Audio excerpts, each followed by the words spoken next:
Araky ny efa hitantsika iny teo dia toy ny fanao isan-taona dia ho tanterahana ny alahady 7 aprily 2024 avy zao eto amin'ny studio ny groupement TV eto Korondrano ny fanolorana ny trophée mahery 2024 na ny fankasitrahana ireo atleta na ekipa na vita be sy ny aro ny voninahim-pirenena tamin'ny topolalaovana 2024 fataro anatin'ity fanadidina ity ary hoe izavy ireo atleta no safidin'ny groupement TV tao anatin'ny trophée mahery 2024. Araka izany dia ireo ekipa sy atleta na vita dingana goavana nandritra ny topolalaovana 2024 no toloran'ny vondrona mateveny trophée mahery 2024 ny alahady 7 aprily avy zao eto amin'ny studio ny mateve Korondrano.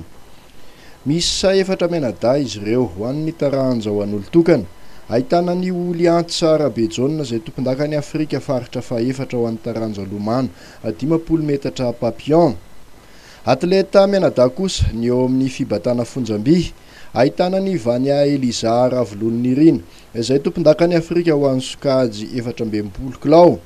Eo ihany koa Erika Herman Andrea Tsitoaina izay tompon-dakany Afrika ho an'ny sokajy 520 kilao. I Joseph Andria Tsilavina izay larana fahatelo tamin'ny fiadinan'ny tompon-daka eran-tany ho an'ny taranja bodybuilding.